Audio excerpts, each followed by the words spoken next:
ঈসা আলাইহিস সালাম দাজ্জালকে মারার পরে আরেকটা প্রজাতি বের হবে, এর নাম ইয়াজুজ আর মাজুজ। নাম শুনেছেন? এই যে এই সূরার মধ্যেই আছে, এই সূরা কাহফের কথা বললাম না, সূরা কাহফের পিছনের দিকে আছে ইন্না ইয়াজুজ ওয়া মাজুজ মুফসিদুনা ফিল আরদ।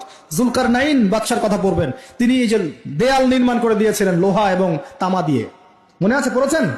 আচ্ছা, এই ইয়াজুজ আর মাজুজ যখন বের হবে পৃথিবীর পানি খেয়ে শেষ করে ফেলে দিবে একেবারে। এর এত বেশি হিংস্র হবে যে এদের সাথে লড়াই করার মতো ক্ষমতা কোনো মানুষেরই থাকবে না। এমনকি ঈসা আলাইহিস সালামেরও নয়।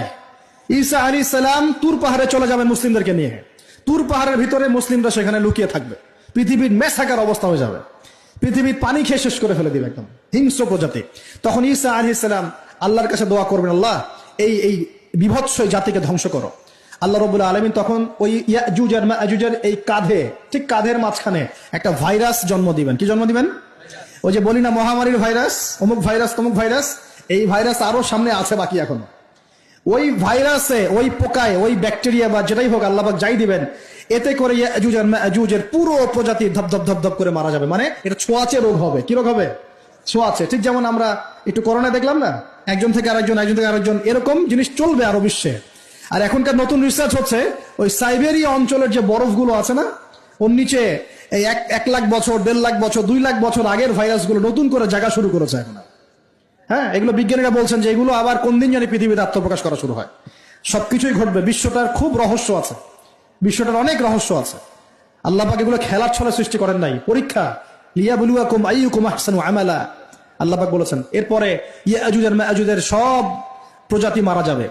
নবীজি বলছেন জমিনে কোনো জায়গায় ফাঁকা থাকবে না, সমস্ত জায়গাতেই ওদের দেহ পড়ে থাকবে। আল্লাহু আকবার। এরপরে ঈসা আলাইহিস সালাম আল্লাহকে বলবেন, আল্লাহ জমিনটাকে পবিত্র করে দাও। আল্লাহ পাক কি করবেন জানেন?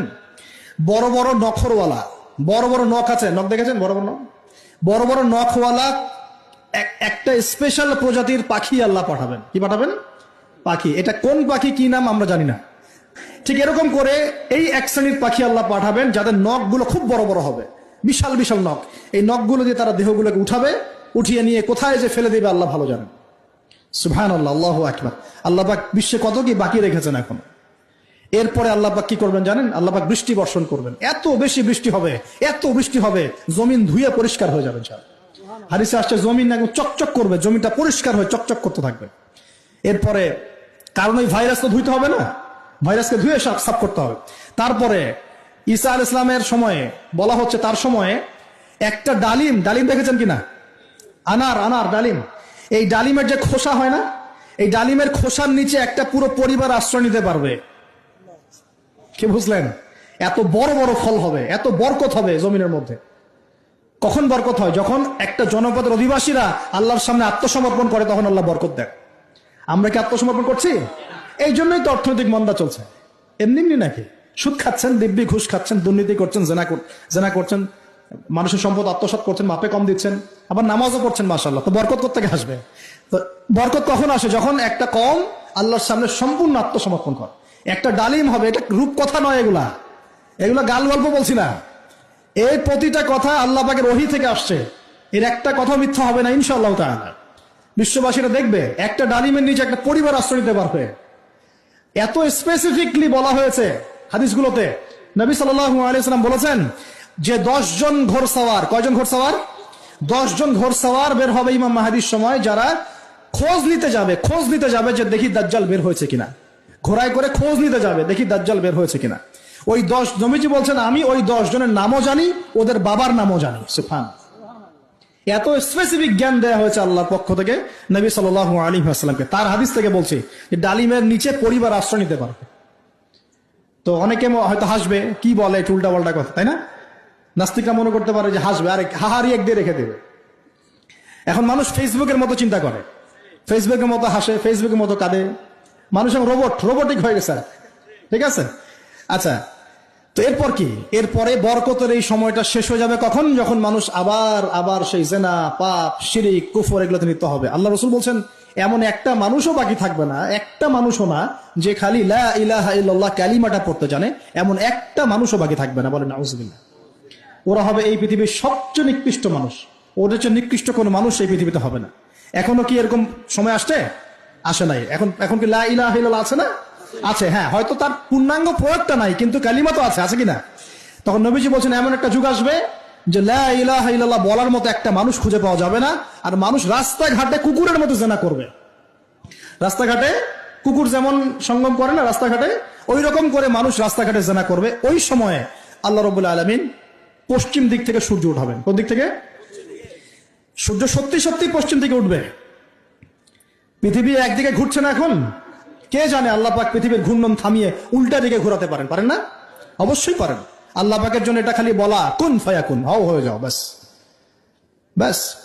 আমি কয়েকদিন আগে রিপোর্ট দেখেছি, পৃথিবীর নিচে কিন্তু আগুনের স্তর আছে। আচ্ছা, জানেন তো পৃথিবীর নিচে আগ্নেয়গিরিগুলো আছে।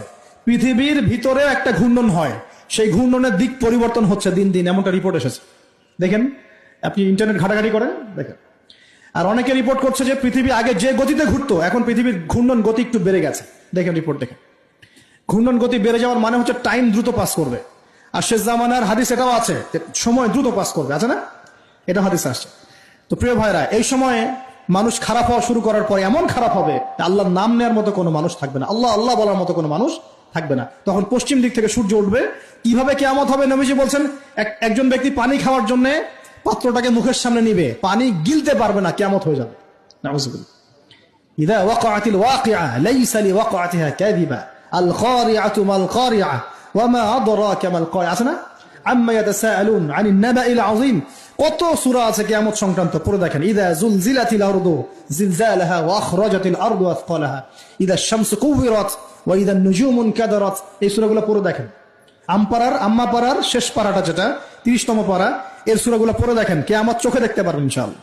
সিংহায় ফুঁক দেওয়া হবে। আল্লাহ পাকের ফেরেশতার এত ক্ষমতা আল্লাহ দিয়েছেন, একটা ফুয়ে পুরো মহাবিশ্ব ধ্বংস হয়ে যাবে ইনশাআল্লাহ। চারটাখানি কথা নাকি? দ্বিতীয় ফুৎকারে আবার সবাইকে জীবিত করা হবে। এবং এই যে দুনিয়ার জীবনটা আমরা কাটাচ্ছি, এই 30, 40, 50, 60, 100 বছরের জীবন, এই জীবনের এক একটা হিসেব আল্লাহর সামনে দাঁড়িয়ে সেদিন দেওয়া লাগবে। অতএব এই দুনিয়ার জীবনটাতে প্রস্তুতি গ্রহণ করি, 5 ওয়াক্ত নামাজ পড়ি, যাকাত দেই, কালিমা বোঝার চেষ্টা করি, আল্লাহ তাওহীদ শিখি, জানি, বুঝি, নবীর সুন্নত অনুযায়ী আমল করি, হালাল খাই, পরিবার গড়ি, মানুষকে সৎ কাজের দাওয়াত দেই, অসৎ কাজে নিষেধ করি, ইসলামকে আল্লাহর জমিনে প্রতিষ্ঠা করার চেষ্টা করি। আল্লাহ পাক যা দিয়েছেন, জানমাল, সময়, শ্রম, আল্লাহ পাক যা দিয়েছেন, ক্ষমতা, প্রতিপত্তি, সম্পদ, এগুলোকে আল্লাহর দ্বীনের জন্য ব্যয় করি। ইনশাআল্লাহ দুনিয়া সফল হব, পরকালে সফল হবে ইনশাআল্লাহ আযজা ওয়া জাল।